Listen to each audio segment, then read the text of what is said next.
Ողջույն Reopen-ի տաղավարում հյուրընկալել ենք փիլիսոփայական գիտությունների թեկնածու, դոցենտ, կրոնագետ Անդրանիկ Ստեփանյանին, բարև ձեզ։ Շնորհակալություն մեր հրավերն ընդունելու համար։ Վերջին շրջանում մեր պետության օրինակով պետություն եկեղեցի հարաբերությունները սրվել են, այդ ամեն ինչը սկսվեց, երբ կաթողիկոսը պահանջեց իշխանությունների հրաժարականը, հետո վարչապետը եկեղեցիներից որոշները անվանեց շուլանանոցներ ու սկսեց արդեն հրապարակումներ անել Facebook-յան հարթակում կաթողիկոսի ու մյուս հոգևորականների մասին։ Եկեք ընդհանուրի մեջ դիտարկենք, արդյոք կարող է երկրի ղեկավարությունը, իշխանությունը կամ աշխարհիկ իշխանությունը կրոնական կազմակերպության նկատմամբ որոշակի պահանջներ ունենալ, նույն կաթողիկոսի հեռացում կամ հակառակը։ Հարցը բավականին հետաքրքիր է եւ բավականին բարդ, եւ դա միակողմանի չի կարելի դրան մոտենալ։ Նախ եւ առաջ ձևակերպումները շատ անզգույշ են կատարված, ոչ adekvat ձևակերպումներ են կատարվում։ Ես կարծում եմ, որ պետության առաջին դեմքի մակարդակով պետք է մտածել բառերի մասին, ինչ բառ օգտագործենք, որպեսզի դա, այսպես ասենք, ընդհանուր կոռեկտության սահմաններից դուրս չգա։ Մասնավոր խոսակցությունները այլ բան են, իսկ երբ որ հրապարակային է, դա այլ բան է։ Դրա համար պետք է խոսքի կուլտուրա լինի նախ եւ առաջ, որպեսզի մենք կարողանանք զանազանենք գրավոր խոսքը բանավորից, հանրային խոսքը մասնավորից։ Ինչ վերաբերում է այն իրավիճակին հակամարտությանը, որ մենք ունենք, նայեք, մի կողմից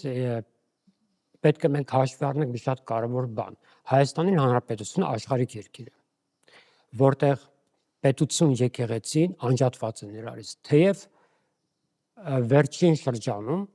այսինքն 91 թվականից այս կողմ, հատկապես 2000-ականների սկզբից մենք նկատեցինք որոշակի այսպիսի սերտաճում եկեղեցու բարձրաստիճան կղերական դասի, կղերական դա կրոնական առաջնորդներն են, այսպես կոչված հոգևորականության եւ պետության իշխանավորների միջև։ Նման սերտաճումները որպես կանոն լավ տեղ չեն տանում։ Դուք տեսեք բոլոր զարգացած երկրները, դա կլինի եվրոպական օրինակով Ֆրանսիան, Գերմանիան, Անգլիան, որտեղ անգլիկան եկեղեցու գլուխը միապետն է։ Մենք չենք տեսնում կամ Միացյալ Նահանգները, սկանդինավյան երկրները, որտեղ բավականին շատ մեծ տոկոսային հարաբերակցությամբ հավատացյալ հանրություն կա։ Պետությունը եկեղեցին իրաց անջատված են եւ չկա սերտաճում։ Սերտաճումները որպես կանոն տանում են վտանգավոր հետևանքների եւ այսօրվա իշխանությունը, որը փորձում է ձերբազատվել նախկինի այդ սերտաճումից, երբեմն իհարկե իրենց թույլ են տալիս ոչ կոռեկտ արտահայտություններ, բայց խնդիր կա։ Այո, խնդիրը այն է, որ պետական պաշտոնյան իրավունք չունի, այսպես ասենք, խառնվելու եկեղեցու ներքին հարցերի մեջ։ Բայց եթե տվյալ պաշտոնյան նաև այս դեպքում հայ եկեղեցու հետևորդ է, իսկ հայկական եկեղեցին դա հազվագույթ եւ հազվադեպ հանդիպող համահայկական ազգային կառույցներից մեկն է, որը միայն կրոնական գործառույթներ չի իրականացնում։ Այսինքն այս դեպքում ցանկացած ոք, ով իրեն համարում է հավատացյալ եւ հայ եկեղեցու հետևորդ, նա իհարկե պետք է մտածի եկեղեցու, մտահոգություն արտահայտի եկեղեցուն տիրող որոշ պրոցեսների հանդեպ, որոնք ցավոք սրտի ցանկանում են ավելի լավը լինել, քան իրականում այսօր կան։ Այդ տեսանկյունից ցանկացած ոք, անկախ իր զբաղեցրած պաշտոնից, համոզմունքներից, անգամ կրոնական հարցերում տարաձայնություններից, իհարկե կարող է դա բարձրացնել։ Բայց ոչ այդ բառապաշարով։ Ոչ այդ բառապաշարով, այո, այդ որ դուք նշեցիք համապատասխան բառերը, եւ այնտեղ որոշ էլի ուրիշ բառեր կար, որոշ մարդկանց հետ կապված։ Այսինքն այսպես այդ խոսքի մշակույթի բարեվարկության այդ կանոններին պետք է հետևենք, էլի, այսինքն մենք ինչ որ մի ակումբում նստած մասնավոր զրույց չենք վարում, որ մեզ կարողանանք թույլ տալ որոշակի այլ լեքսիկոնի, այսպես ասած, այլ բառամթերք, որը կարող է այդ դեպքում adekvat լինել, բայց այս դեպքում ոչ այդքան, հա։ Խոսքը վերաբերում է եկեղեցու բարձրաստիճան կեղերական դասին, հոգևոր դաս կոչվածին։ Ապա այո, այնտեղ լիքը խնդիրներ կան։ Բոլորն էլ գիտեն դրա մասին։ Բայց դուք տեսեք, եթե մարդիկ, որոնք ժամանակին, ասինքն կարող էին դեմ արտահայտվել այս կամ այն եկեղեցու բարձրաստիճան պաշտոնյայի դեմ, նրանց վարքի կամ այլ հարցերի հետ կապված, երբ որ այս կոնֆլիկտը առաջացավ, նրանք սկսեցին պաշտպանել այդ մարդկանց։ Դա բնական է, որովհետև երբ որ մենք ծայրահեղացման ենք տանում ամեն ինչ, դա սխալ է ինքնին։ Եթե չեմ սխալվում, Արիստոտելն էր ասել, որ ճշմարտությունը միշտ մեջտեղում է, ցանկացած ծայրահեղացում, ծայրահեղ մոտեցում, դա արդեն հեռացում է ճշմարտությունից։ Այս դեպքում եկեղեցի պետություն հարաբերությունները պետք է ճիշտ, այսպես ասենք, ճիշտ դրվեն, որպեսզի նման կոնֆլիկտներ չառաջանան եւ հետագայում էլ, ասենք, այն արշավը, որ սկսվեց որոշ եկեղեցական սպասավորների հանդեպ, դա անցանկալի հետևանքներ են։ Բայց մյուս կողմից եկեղեցին նույնպես իրավունք ունի քաղաքական գործընթացների արշավների մեջ մտնել։ Եկեղեցին եւ եկեղեցականը Հայաստանի Հանրապետության օրենքով եւ ընդհանրապես։ Այսինքն, եթե մենք քաղաքական գործառույթ ենք կատարում եւ եկեղեցական սպասավորը սքեմավոր գալիս է եւ քաղաքական արշավ իրականացնում, դա նույնպես անթույլատրելի է։ Նայեք, այստեղ ցանկացած ոք, այդ թվում եկեղեցականը, իրավունք ունենալ իր սեփական քաղաքական պատկերացումները, դիրքորոշումը եւ դա որպես առանձին անհատ Հայաստան Հանրապետության քաղաքացին ներկայացնել։ Հրապարակավ։ Բայց երբ որ մենք ունենք դեպք, երբ որ սկսվում է արշավ, հայտնի գյուղից մինչ Երևան, շարունակվում է 1 փուլ, 2 փուլ, այս դեպքը արդեն նույնպես ճիշտ չի տվյալ եկեղեցական սպասավորի կողմից։ Բայց օրինակ այդ դեպքերի ժամանակ տվյալ հոգևորական սպասավորը ազատվել էր ծառայությունից, արդյոք այդպես պիտի արվեր, կարող լինել ընդհանրապես։ Մենք մեր պրակտիկայում ունենք դեպք, երբ որ մի քահանա պարզապես ինչ-որ ցույցի ժամանակ եկավ եւ այդ մեր աղոթքը ասեց, այնուհետև որքան որ ես հիշում եմ, նրան կարգալուց արեցին։ Ինչը նշանակում նրան այդ պահին ազատում են կամ սառեցնում են պաշտոնից։ Եկեղեցական սպասավորը եկեղեցու կարգով նա պետք է կրոնական գործառույթ իրականացնի, ոչ թե քաղաքական։ Սա ոնց ասեմ, աքսիոմայի պես բան է։ Եթե քաղաքական եք ուզում, իսեր Աստծո, հանեք ձեր վրայից եկեղեցական սանը, շորը, սքեմը ձեր, զբաղվեք քաղաքականությամբ, որքան ցանկանում եք, դա ձեր ցանկացած մարդու իրավունքն է։ Այսինքն այստեղ դուք տեսեք ինչ է կատարվում։ Մի կողմից ներկայիս իշխանությունը բավականին խորամուղ եւ խորագետ չգտնվեց այս հարցում։ Գուցե պետք է եւ մասնագետների հետ խորհրդակցել։ Ձեզ չեն խորհրդակցել։ Ոչ մեկ բացարձակ երբեք։ Մյուս կողմից եկեղեցին նույնպես չդրսևորեց այդ իմաստությունը, որպեսզի հասկանա որտեղ ինչ անի եւ ինչպես անի։ Մանավանդ որ մենք հիշում ենք, որ դեռ մի քանի տարի առաջ եղավ արշավ կաթողիկոսի դեմ, այսինքն կար որոշակի սրացում։ Նոր Հայաստան, նոր վարչապետ։ Իսկ ինչու է լռում եկեղեցին։ Եկեղեցին ասելով ում նկատի ունենք։ Օրինակ մեղադրանքներ են հնչում կաթողիկոսի հասցեին, սրբազանների հասցեին, որևէ ուղիղ հերքում նրանց կողմից հաճախ չի լինում եւ ասում են դե հո ամեն բանի չենք հերքելու, դրանք հերյուրանքներ են։ Ինչու է լռում եկեղեցին ու նույն ակտիվությամբ, ինչպիսի ակտիվությամբ, որ օրինակ իշխանությունը, իշխանականները հայտարարություններ են անում, նույն ակտիվությամբ եկեղեցին հայտարարություններ չի անում, որովհետև հիմա այլ դարաշրջան է, մարդիկ ավելի շատ խոսքի սպասում են, այն ավանդական դարձած ուղղակի մեկ հրապարակում կամ մեկ այլ արձագանք չի, որ պետք է հիմա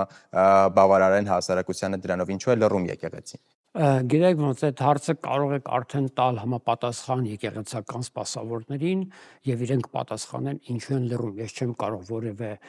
պետական պաշտոնյայի կամ եկեղեցական գործչի մեկնաբանը լինեմ եւ ասեմ ինչ են լռում։ Թող չլռեն, թող արտահայտվեն։ Խնդիրն այն է, որ մեր հասարակությունը որպես պահպանողական, իսկ եկեղեցին որպես կառույց ավելի պահպանողական կառույց է։ Եվ մեր հասարակության մեջ բավականին շատ հարցեր կան, որոնք մարդիկ կարծես թե պատրաստ չեն բաց հրապարակային քննարկման։ Օրինակ նայեք կաթոլիկ եկեղեցին, տեսեք, տարիներ առաջ Հռոմի Պապը ներողություն խնդրեց ինկվիզիցիայի համար։ Եթե չեմ սխալվում, Հովհաննես Պողոս II Պապն էր։ Եվ այսօր Ֆրանսիայում, որտեղ իսկ դուք գիտեք Ֆրանսիան հիմնականում կաթոլիկ երկիր է, բայց նաև այնտեղ կա կաթոլիկ բողոքական ռեֆորմացիոն եկեղեցին, այսինքն, բայց թողնենք կաթոլիկի, հա։ Նայեք, կաթոլիկ եկեղեցում բավականին շատ քրեական գործեր են հարուցված կաթոլիկ եկեղեցու սպասավորների հանդեպ։ Դա Եվրոպայում, Ֆրանսիայում, մի շարք երկրներում Այսինքն հիմա Ֆրանսիայում այլ երկրներում հենց սպասավորներ։ Խոսքը վերաբերում է կաթոլիկ եկեղեցի ներսում քահանայության հետ կապված, պեդոֆիլ դրսևորումների հետ կապված քրեական հոդվածներ, ընդ որում թե տղա, թե աղջիկ անչափահաս, դեռատի երեխաների հետ կապված։ Բավականին շատ հազարներով է դա։ Իսկ եթե օրինակ վերցնենք, այնտեղ նշեցիք, որ մի շարք սպասավորների, բայց օրինակ, չգիտեմ, պապի նկատմամբ կան նման բաներ, թե չէ, հաճախ հիմա կարծիքներ կան, որ կաթողիկոսը եկեղեցին է, բայց երբ որ քննադատում են կաթողիկոսին, ընկնում է եկեղեցու հեղինակությունը։ Արդյոք կաթողիկոսը եկեղեցին է։ Եվ այո, եւ ոչ։ Կիսատ ճշմարտությունը դա ավելի վատ է, քան սուտը կամ ամբողջական։ Եվ դա նաև վտանգով է լի։ Նայեք, եկեղեցի բառը էկլեսիա հունարեն նշանակում է առաջին հերթին ժողովուրդ, ժողովարանն է, այսինքն հավատացյալ հանրությունը, եթե մենք նայում ենք ըստ Նոր Կտակարանի։ Հին Հունաստանում էկլեսիա օգտագործվել է քաղաքական ժողովների, հանդիպումների համար եւ հետագայում արդեն քրիստոնեության շրջանակում, որտեղ եկեղեցին զարգացավ, միջնադարում եկեղեցի բառը ունի որոշակի մի քանի իմաստներ։ Առաջին հերթին դա հավատացյալ հանրությունն է, երկրորդ հերթին եկեղեցական շենք շինություններն, աղոթատեղիները, պաշտամունքային վայրերը, երրորդ հերթին եկեղեցի ասելով նկատի ունենք նրա աստվածաբանական համակարգը, դոկտրինը, դավանաբանական դրույթները, այսինքն այստեղ պրակտիկան, տեսակարգը, բայց դեռ չեմ խորանում այդքան շատ, եւ իհարկե եկեղեցի ասելով նկատի ունենք ինստիտուտը։ Քրիստոնեական եկեղեցին, ցանկացած քրիստոնեական եկեղեցի, դա կլինի հին ավանդական եկեղեցիները, կաթոլիկ, ուղղափառ, թե կլինի բողոքական եւ այսօր ժամանակակից տարբեր ոչ ավանդական քրիստոնեական ուղղություններ, աղանդներ եւ այլն։ Եկեղեցին դա ինստիտուտ է առաջին հերթին, որը ինստիտուցիոնալ տեսանկյունից, նայեք, քրիստոնեությունը կամ քրիստոնեական կրոնը դա առանձին դա կրոն է, իսկ եկեղեցին դրա ինստիտուցիոնալ ձևը, կերպը։ Հետևաբար ժամանակակից իմաստով, որ մենք ասում ենք քրիստոնեական եկեղեցի, դրա մեջ գոնե ես առանձնացնում եմ 5 կարևոր բաղադրիչ։ Առաջինը դոկտրինը, երկրորդը նվիրապետական կարգը, երրորդը ծիսակարգը, պրակտիկան եւ եկեղեցական կանոնները, կանոնագիրքը, ինչ կանոններով են մարդիկ առաջնորդվում։ Հիմա այդ տեսանկյունից մի կողմից, այո, կաթողիկոսը հանդիսանում է եկեղեցու պաշտոնական ներկայացուցիչ է գլուխը, բայց միևնույն ժամանակ նա նաև այդ եկեղեցու անդամ է եւ ինքը ամբողջականությամբ չի կարող դառնալ նաև այդ եկեղեցու ամբողջական խորհրդանիշը։ Մի կողմից այո է, մի կողմից ոչ։ Այսինքն այստեղ այդ նուրբ բալանսը մենք պետք է հասկանանք, հա։ Երբ որ մարդիկ հաճախ քննադատում են այս կամ այն եկեղեցական սպասավորին, ոմանք չիմացությունից ելնելով, ոմանք տգիտությունից ելնելով, իսկ նմանները մեր հասարակության մեջ շատ են եւ շատանում են, ցավոք սրտի, սկսում են անհիմն առանց հասկանալու եղսել, խոսել, ենթադրություններ անել, իբր եկեղեցուն է կպնում, այնտեղ վիրավորում են տվյալ մարդկանց կամ ասում դուք ինչ աղանդավոր եք, սա անհեթեթ խոսակցություն է պարզապես։ որովհետև այստեղ մենք գործ ունենք եկեղեցական սպասավորի հետ, որը այս առումով ինստիտուցիոնալ առումով այս դեպքում արդեն նա որպես անհատ եւ անձնավորություն չի ներկայացնում եկեղեցուն, այո նա եկեղեցու ներկայացուցիչը, բայց եկեղեցին հավաքական է, նայեք, եկեղեցին դա հայկական ազգային եկեղեցի է, որի մեջ մտնում են բոլոր հավատացյալ մարդիկ, եկեղեցին դա ցանկացած ոք է, ով իրեն համարում է հավատացյալ, հայ եկեղեցու հետևորդ, այդ թվում շարքային հավատացյալից մինչև կաթողիկոս, ամենաբարձր, եւ արանքում բնականաբար տարբեր մենք ունենք սպիտակ քահանայություն, սև քահանայություն, այսինքն ամուսնացել եւ կուսակրոն քահանայություն։ Հետեւաբար այդ բոլորն են եկեղեցին։ Բայց միևնույն ժամանակ մենք ունենք շարքային հավատացյալ կամ ունենք եկեղեցական սպասավոր, որը շատ խորամուխ չի եղել տեսական աստվածաբանական հարցերի մեջ։ Եվ բնականաբար մենք դա նկատի ունենք այս տեսանկյունից։ Հետեւաբար, երբ որ մարդիկ իրենց վարքով, ասենք, իրենց հեղինակությամբ, որոնք հանդիսանում են եկեղեցու սպասավոր եւ բարձրաստիճան, այսինքն նրանք ներկայացուցչական մասն են, որոշակի, այսպես ասենք, բացասական վերաբերմունք են արժանանում, ավտոմատ դա ուզենք թե չուզենք, կամա թե ակամա, ազդում է նաեւ եկեղեցու որպես ինստիտուտի վարկի վրա։ Եկեք այդ դեպքում դիտարկենք ավելի հին օրինակները, այսինքն հիմա մենք չենք կարող ուղղակի գուշակել, թե ինչ կարող է լինել ապագայում կամ հստակ ինչ հետևանքներ կարող է լինել ապագայում։ Եղել են դեպքեր պատմության մեջ, երբ որ պետությունը կամ աշխարհիկ իշխանությունը հակադրվել է հոգևոր իշխանությանը։ Նաև Հայաստանի պատմության մեջ են նմանատիպ դեպքեր եղել։ Ինչ հետևանքներ են ունեցել այդ դեպքերը։ Նայեք, հետևանքները իհարկե նման բախումները մանավանդ հասարակության մեջ բացարձակ ցանկալի չեն։ Դրանք վատ հետևանքներ են ունեցել։ Ինչու՞։ Որովհետև այս դեպքում ընդհանուր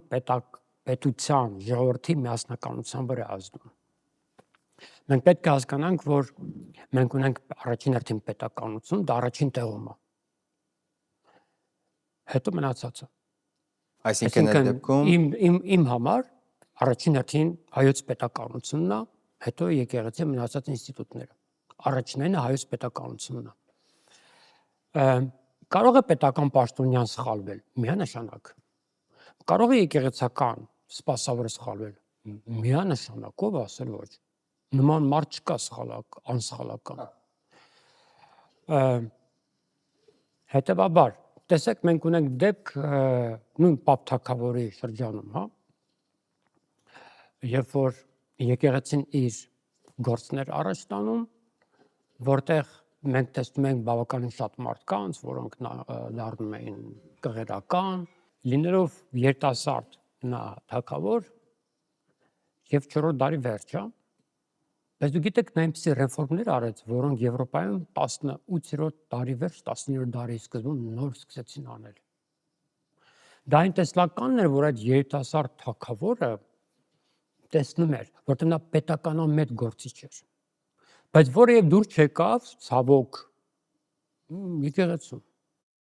Դե թե Պապի դեպքում օրինակ ինքը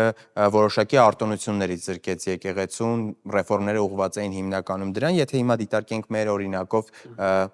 կոնկրետ թիրախային անձանց, եկեղեցու առաջնորդին կամ այլ սրբազանների մասին ինֆորմացիա ասելով, նրանց մասին հրապարակումներ անելով, այսինքն ինչ է ստացվում, եթե մենք գիտենք, որ եկեղեցում ունենք խնդիր, օրինակ, նույնիսկ եթե եթեների մակարդակում վերցնենք կաթողիկոսի երեխայի հետ կապված տվյալների ճշմարտացիությունը, եթե ունենք նմանատիպ խնդիրներ, որն է ճիշտ, դրա մասին խոսելը, թե դրա մասին չխոսելը, որը ավելի լավ հետևանք կբերի ժողովրդի համար, չի բաժանի ժողովրդին տարբեր մասերի։ Գիտեք, այստեղ պետք է մենք այս երկընտրանքը փորձենք գրագետ լուծել։ Ես մի քանի տեսական պոստուլատներ առաջ կքաշեմ, հետո գործնականը կնայենք, այսպես ասենք։ Նայեք, ես որպես կանոն, որպես մասնագետ, դասախոս եւ գիտնական, կողմ եմ իրենց անունով կոչելու։ Դա ազնիվ է, ճիշտ։ Եվ ցանկացած հասարակություն, որպեսզի ինքնա մակրագործվի առողջանա, ինքը պետք է նախ առաջին հերթին ցանկացած ոք իրանից սկսի։ Այսինքն, այն որ մեր հասարակության մեջ լիքը խնդիրներ եւ արատներ կան, որոնք պետք է մենք արմատախիլ անենք, այն որ մեր հասարակությունը այդ թվում եւ եկեղեցին, որպես այդ հասարակության մի ինստիտուտ եւ մաս պետք է առողջանա, դա փաստ է։ Եկեք ոչ մեկս ոչ մեկի չխաբենք եւ առաջին հերթին ինքներս մեզ չխաբենք։ Սկսենք նրանից։ Եկեղեցու սպասավորը մի շարք, այսպես ասենք, երևույթների կամ հանգամանքների հետ է կապված։ Առաջինը, եթե մարդը, որը նախընտրում է դառնալ աբեղա եւ բարձր պաշտոնի, գիտեք, աբեղա, վարդապետ, ծայրագույն վարդապետ, եպիսկոպոս, արկցուն եւ կաթողիկոս։ Հայոց մեջ դա հայ եկեղեցում ընդունված է որպես կուսակրոն քահանայություն, սև քահանայություն։ Նրանք չպետք է ամուսնանան։ Իսկ այդ չպետք է, թե նայեք, ես չեմ խոսում այն մասին, դա ճիշտ է թե ոչ։ Դա այլ ճիշտ է ու սխալի չի, որովհետև մենք եղել են դեպքեր, երբ խոսել են կրոնագետների հետ, ասել են, որ իսկ ով է ասել, որ պետք է լինեն կուսակրոն։ Խոսել ենք հոգևորականների հետ, ասել են, որ այո, ըստ կանոնագրքի պետք է լինեն կուսակրոն։ Հիմա այդ երկու ճշմարտության մեջ որն է։ Այստեղ երկու ճշմարտություն չկա։ Այստեղ մեկն է։ Ես ցավում եմ, որ որոշ գոլեգաներ նման պնդումներ են անում։ Հիմա ես համալիրքներ կհասնեմ, դուք կհասկանաք։ Նայեք, առաջին հերթին հայ եկեղեցում գոյություն ունի երկու տեսակի քահանայություն՝ ամուսնացյալ եւ կուսակրոն։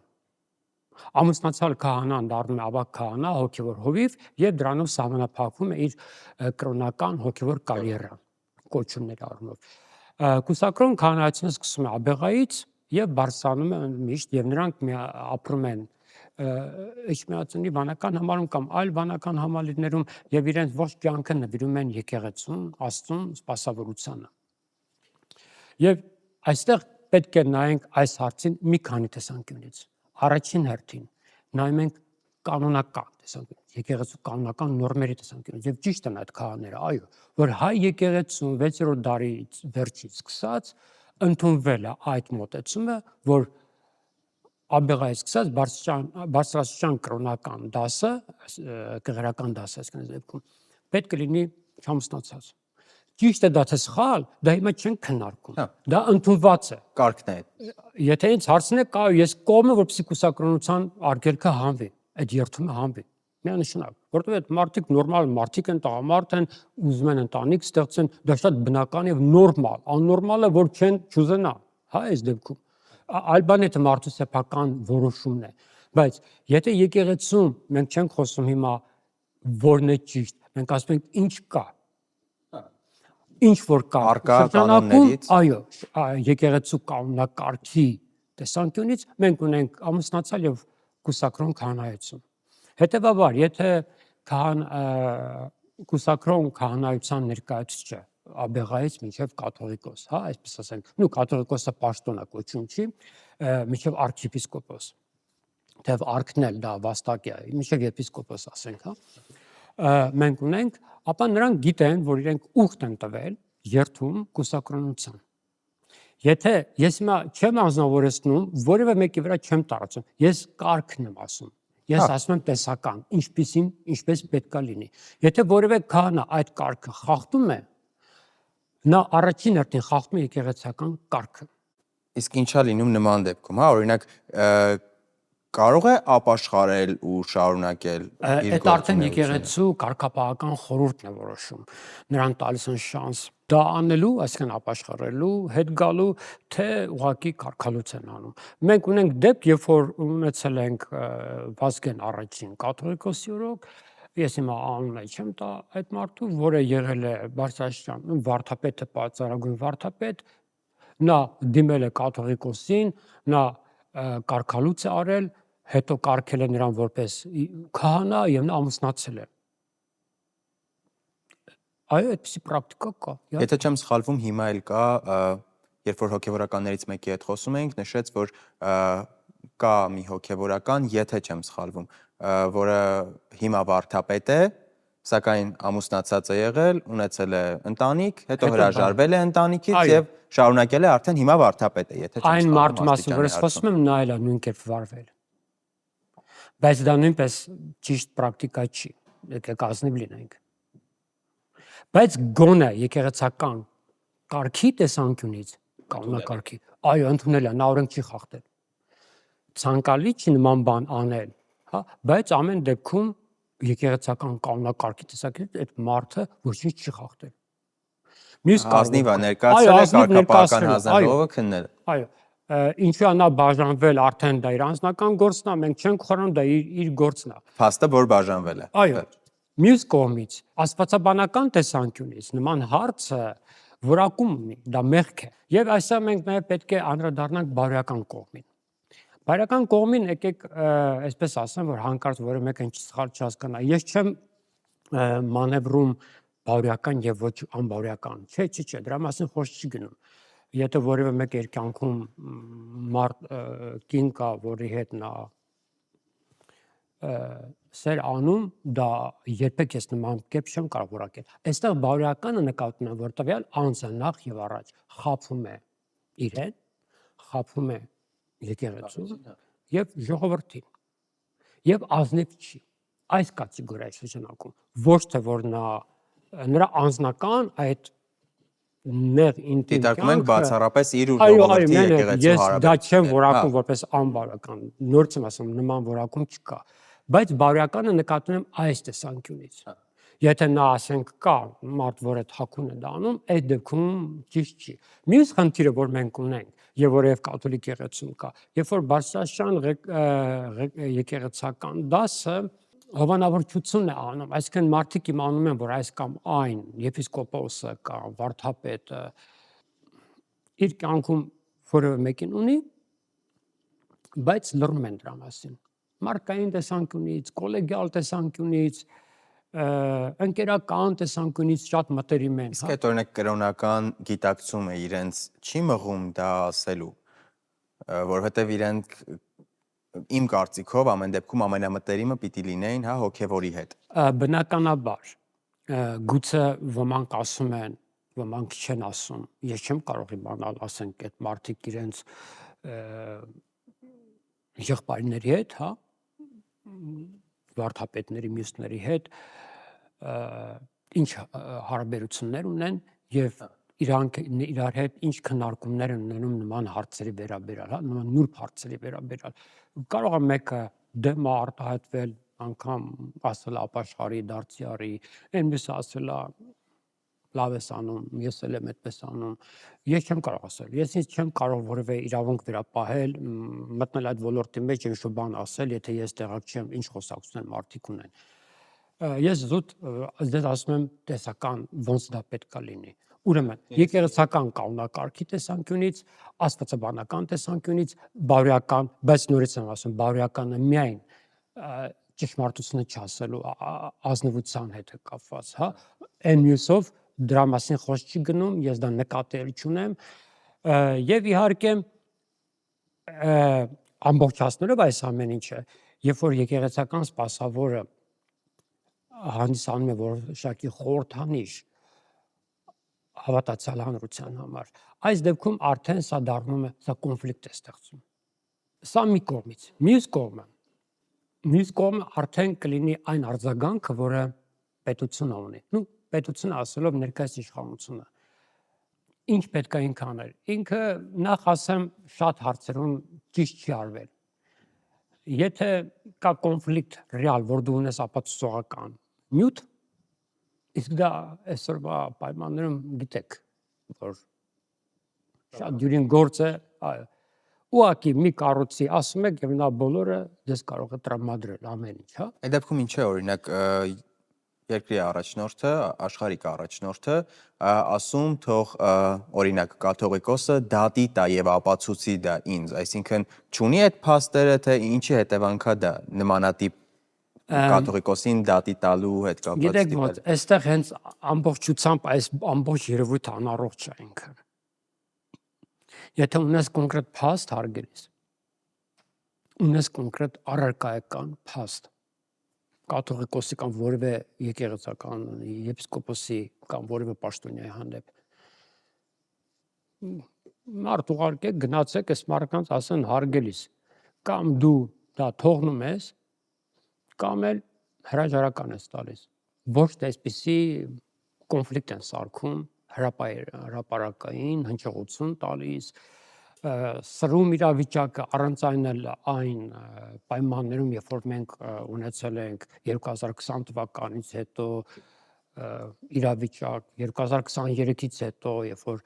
Արցախի ժողովրդի բռնի տեղահանում տեղ ունեցավ, երբ որ երկրում հազար ու մի տեսակի սոցիալ-տնտեսական խնդիրներ կան, երբ որ աշխարհաքաղաքական վերադասավորումներ են կատարում, իսկ մարդիկ անգամ կուրսի չեն ինչա կատարվում, հա։ Այս ամենի ֆոնի վրա գալ ասել ինչ որ, ասենք, չգիտեմ, կաթողիկոսը ունի երեխա, թե չունի, այս մեկը, չգիտեմ, եպիսկոպոսը ում հետ է քնում, չի քնում, անկեղծ իմ համար միևնույնն է այդ մարդը, բայց հավատացյալ մարդկանց համար իհարկե դա կարևոր է, ես նորից եմ ասում այդ կարևոր փաստարկները, դա պետք է արվել ավելի գրագետ, ավելի փակ, ոչ հանրային հնչողությամբ, որից հետո, եթե ես չգիտեմ ինչու են այդքան իրանք դա շատ կարևորում, ես չեմ կարծում, որ այս ամենը պարզապես մտահոգություն է կրոնական հարցերի հետ կապված, եկեղեցու մաքրման հետ կապված, իմ անկեղծ նման տպավորություն չի ստացվել, որ դա այդպիսի ազնիվ մղումներով է կատարվում։ Ես իհարկե չեմ ուզում ասել հիմա ներկայիս մեր հանրապետության վարչապետը ինչ մղումներով է անում, իսեր ասո դա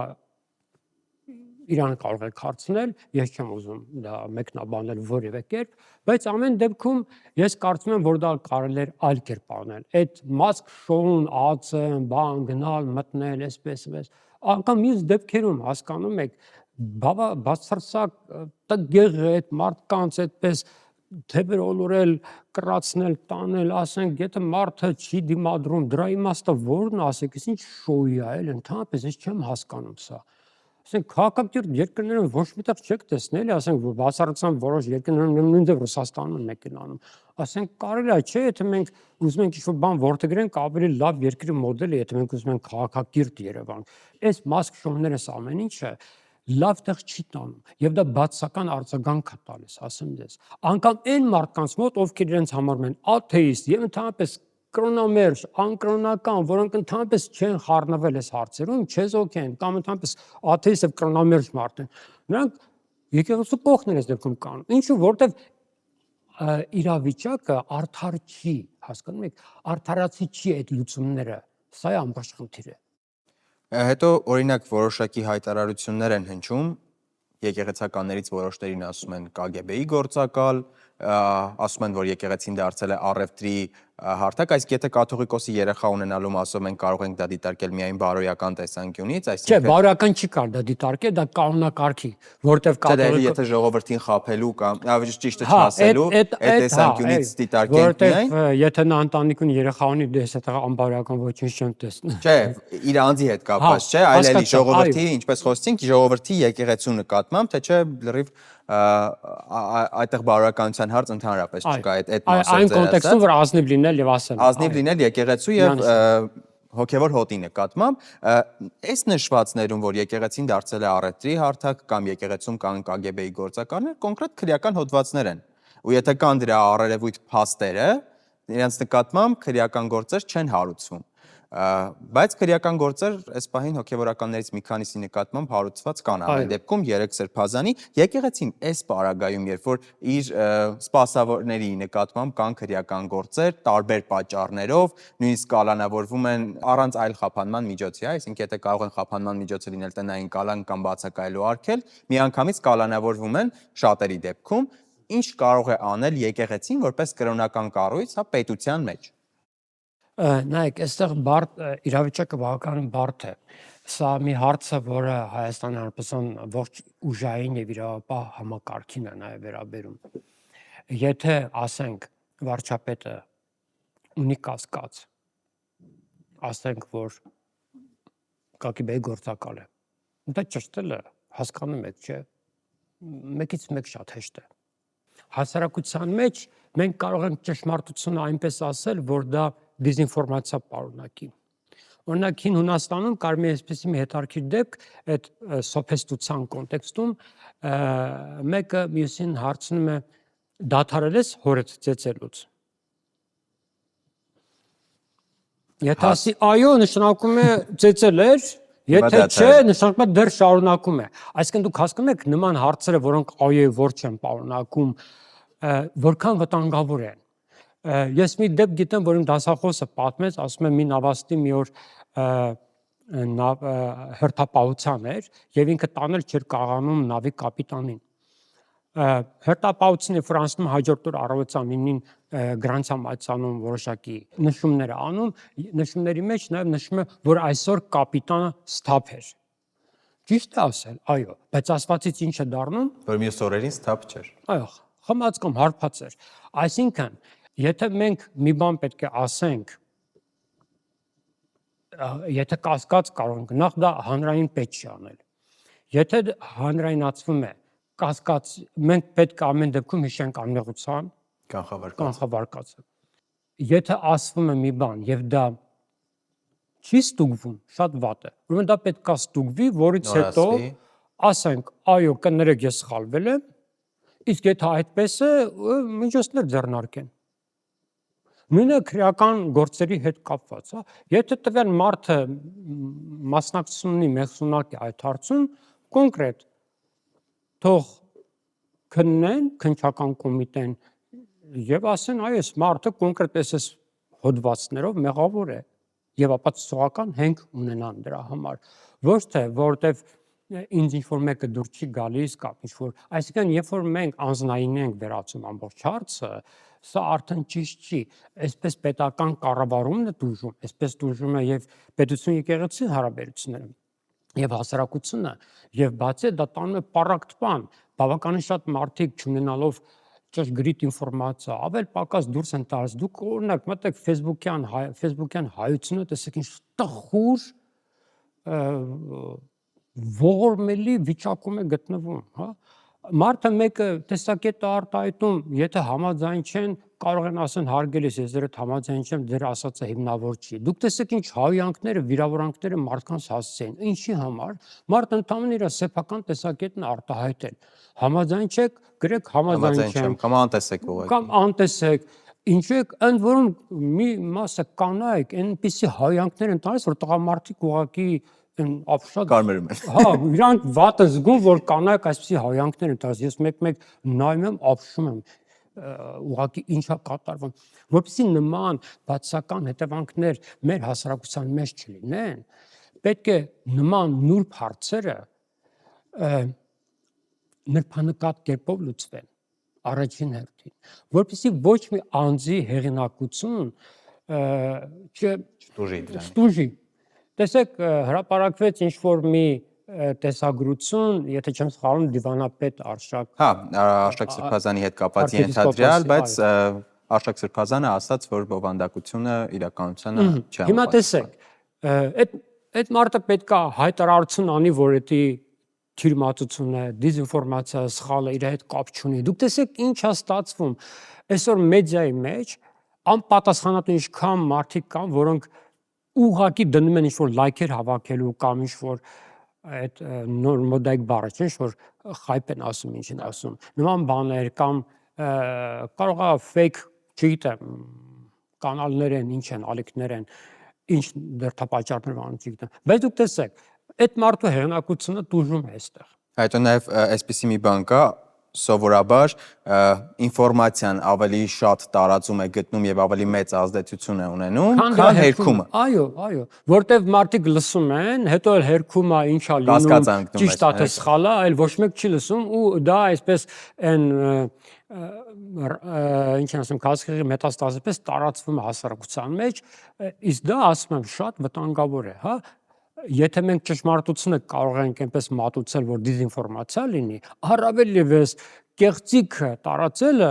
հասկանում եք, եթե չեմ սխալվում, Մարկ Տվենը ասում, ավելի լավ է մարդկանց հիմարություն ասել, իրանք Չեն իմանա, քան թե հիմարներին գնացեն, որ դուք հիմար եք, հա, այսինքն հիմարություն որ ասես կընդունեն, բայց որ ասես դու հիմար ես, այսի սխալը չի ընդունի։ Այսինքն սա շատ կարևոր բան է, որ մենք հասկանանք, որ նման նուրբ հարցերը մարդկանց, նրանց հեղինակության, նրանց վարկանիշի հետ կապված, նրանց անունի, պատվի հետ կապված չի կարելի այսպես անպատասխանատու մոտենալ։ Նման բան անում են մարդիկ, որոնք, չգիտեմ, ինչ-որ ցածր ինքնարժեքի, չգիտեմ, հետ կապված խնդիր ունեն, էլի երևի թե, որովհետև հասուն մարդը գիտակից ես չեմ կարծում, որ նման բան անի, եթե ինքը ուրիշ շահ եւ դրդապատճառներ չունի, հա։ Եվ դա ուղղակի նրան է տարել, որ այսօր մեր երկիրը այս թոհուբոհի մեջ լուրջ, կարևոր, առաջնային պետական ուրիշնության հետ կապված կարևոր հարցերը թողել ենք, գնացել ենք, չգիտեմ, կաթողիկոսը ունի երեխա, թե չէ, հարցի մեջ։ Եթե անգամ ունի, ինչ ասեմ, լավ է որ ունի։ Գոնե հայ ժողովուրդն է շատ անում այսպես, հա, այսպես ասենք։ Իհարկե մենք վերլուծեցինք դրա մյուս կողմերը, հարցը դա չի։ Ես չեմ ուզում հիմա որևէ գնահատական տալ, ես իմ դիրքորոշումը տեսական ներկայացրեցի, հա, այդ հարցի վերաբերյալ, բայց երբ որ մենք կարևոր հարցերը թողել ենք եւ մանավանդ գործելակերպի մեջ դրսևորվում են ոչ ազնիվ մեթոդներ, ես չգիտեմ մենք երբ ենք հասնելու որպես հասարակություն, որպես պետություն, դատական համակարգը, իրավապահ համակարգը, ուժային կառույցները, որպեսզի անձի արժանապատվության, անձի նկատմամբ հարգանքը լինի գերակա, հասկանում եք, ժամանակին, եթե չեմ սխալվում, հույն փիլիսոփաներից Պրոտագորասն էր ասել, մարդն ամեն ինչի չափանիշ է, այն ամեն ինչ որ գոյություն ունի եւ այն ամեն ինչը գոյություն չունի։ Դա ասվել է 5-րդ դար մեր թվարկությունից առաջ, պատկերացնում եք, հույն փիլիսոփա, անտիկ շրջանի։ Բայց միթե մենք 21-րդ դարում ենք ապրում, մինչ հիմա չենք կարողանում հասկանալ այս պարզ ճշմարտությունը, կամ ինչպես ժամանակին ասել է հզոր մեծ փիլիսոփաներից մեկը, գերմանական դասական փիլիսոփայության հիմնադիրը Իմմանուել Կանտը, հա, մարդուն պետք է վերաբերվել որպես նպատակի, ոչ թե միջոցի։ Հուսով եմ սրանով մեծ փիլիսոփան ամեն ինչ ասել։ Իսկ մեր իրականության մեջ ցավոք այսօր մարդուն վերաբերում ենք որպես միջոցի, իսկ ինչ-որ մարդկային շահերի որպես նպատակի, եւ սա խնդիր է։ Դե մեր իրականության մեջ ավելի ճիշտ կլինի կարծում եմ հիշել Թումանյանի քառյակներից, մարդակերեինք 1000 տարում հազիվ դարձանք մարդասպան, որովհետև եթե այն ժամանակվա մարդու գիտակցությունը նայում ես, երբ որ մարդը մարդուն սպանում էր բացառապես իր գոյաբանական խնդիրները լուծելու համար, որպես սնունդ օգտագործելու համար, իսկ հիմա ինչի համար են մարդիկ սպանում իրար, եթե մեր իրականության մեջ նայենք, տեսնում ենք ցավոք սրտի այս պատկերը, բայց այն ինչ որ 5-րդ դարում մեր թվարկությունից առաջ գիտակցել են, բնականաբար շատ ավելի մարդու դիրքը բարձրացնող է։ Այսօր առավոտյան Լեռ Կամսարից մի փոքրիկ հատված կարդացի, բավականին հետաքրքիր էր մարդու ճանապարհորդության, կյանքի իր ճանապարհության հետ կապված, որտեղ մեր մեծը նշում էր, որ եթե մարդիկ ունենային նպատակ, ուղղորդված նպատակասլաց կընթանային առաջ եւ չէին բաժանվի ազգերի, կուսակցություններ, կրոններ եւ այլն, այդ մնացած ես եմ ասում, իսկ այդ բաժանումներն ու երկպարակտությունները, որոնք ինչ որտեղ նաեւ մասամբ արհեստական են, հա, տեղի չեն ունենա։ Բայց ցավոք սրտի իրականությունը այն է, ինչ ունենք եւ մենք այդ իրականության մեջ պետք է ապրենք եւ պետք է, այսպես ասենք, պատրաստ լինենք դեմ առ դեմ կանգնենք խնդիրներին, ընդունենք խնդիրը, գտնենք խնդրի լուծման գրագետ մեթոդաբանություն եւ լուծումներ տանք, որովհետեւ այդ լուծումները հնարավորինս քիչ ցավոտ լինեն եւ վտանգավոր հետևանքներ չունենան առաջին հերթին մեր հասարակության համար եւ հետագայում եւ ընդհանրապես ինչ չէ ոչ մարդկության համար, բայց որքանով էլ մարդիկ պատրաստական եւ ունեն այդ խիզախությունը, համարձակությունը, կամքի ուժը նման կերպ վարվելու, մենք տեսնում ենք, որ ցավոք սրտի ներկայիս իրականությունը այլ բան է ասում։ Շնորհակալություն։ Եկեղեցի պետություն հարաբերություններից զրուցում էինք փիլիսոփայական գիտությունների թեկնածու, դոցենտ, կրոնագետ Անդրանիկ Ստեփանյանի հետ։